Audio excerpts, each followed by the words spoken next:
कल्पना कीजिए एक ऐसी दुनिया की जो खुद को अमर समझती थी, जिसके पास ऊंची इमारतें थीं, मॉडर्न आर्मी थी और इतना धन था कि उसे देखकर आज की सुपर पावर भी शर्म खा जाए।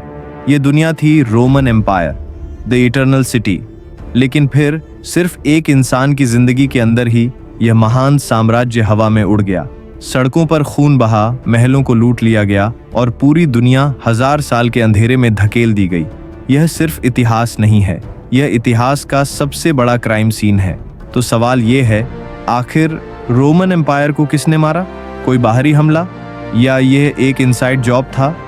आज हम सुलझाने जा रहे हैं 1500 साल पुरानी यह मर्डर मिस्ट्री। नमस्ते दोस्तों, स्वागत है आपका story pulse by SM man, जहां हम इतिहास के पन्नों में छिपी मिस्ट्री और दुनिया के सबसे बड़े क्राइम्स को डिकोड करते हैं। मैं हूं आपका होस्ट और आज की कहानी कोई बोरिंग लेक्चर नहीं है।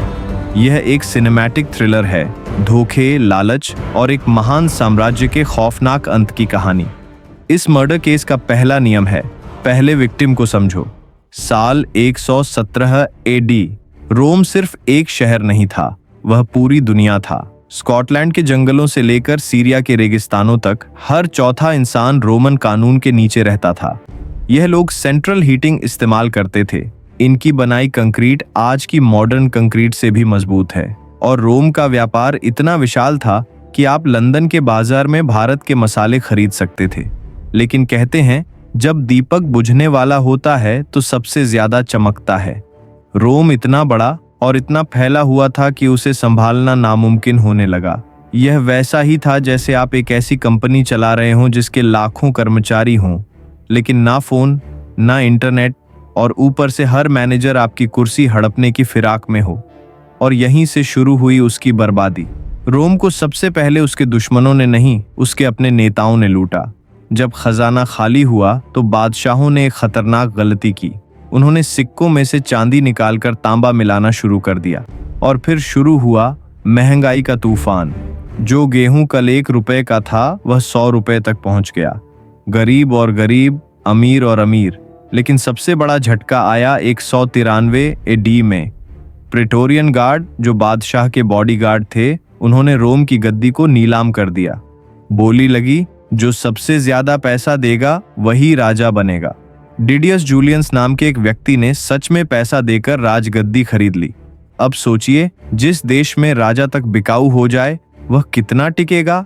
रोम अंदर से सड़ चुका था और तभी दरवाजे पर दस्तक दी असली दुश्मनों ने। रोम की सीमा पर खड़ा तूफान, गॉथ्स। रोमन इन्हें जंगली कहते थे, लेकिन ये जंगली नहीं, मजबूर थे।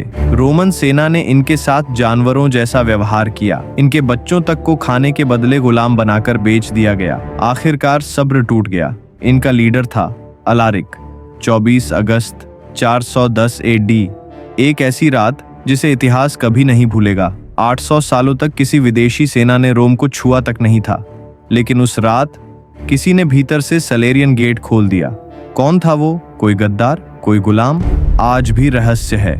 अलारिक की सेना शहर में घुस गई। 3 दिनों तक रोम जलता रहा। मंदिरों से सोना नोचा गया, मूर्तियां पिघलाई गईं।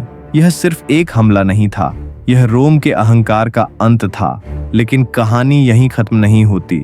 असली विलेन तो अब आने वाला था। अगर अलारिक एक डकैत था तो अत्तिला धुन मौत का दूसरा नाम था। उसे कहा जाता था भगवान का कहर।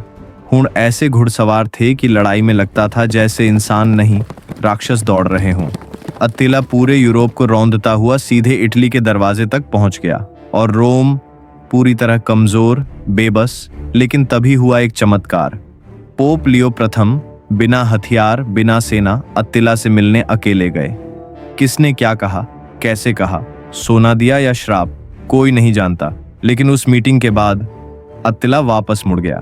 रोम बच गया था, लेकिन सिर्फ नाम के लिए। अब यह सिर्फ एक जिंदा लाश बन चुका था।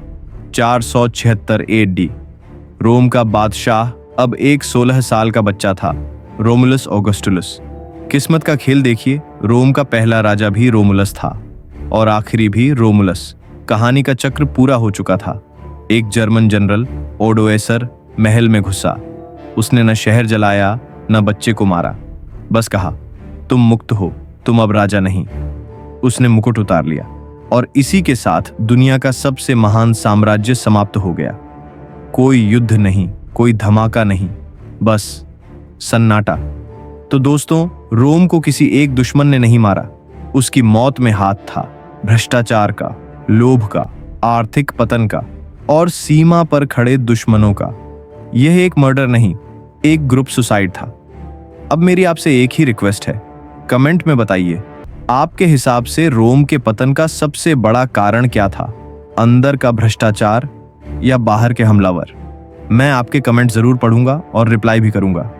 अगर आपको इतिहास का यह क्राइम थ्रिलर पसंद आया हो तो वीडियो को लाइक करें, शेयर करें और चैनल को सब्सक्राइब जरूर करें। मैं आपसे मिलूंगा अगली वीडियो में एक नई मिस्ट्री के साथ। जय हिंद।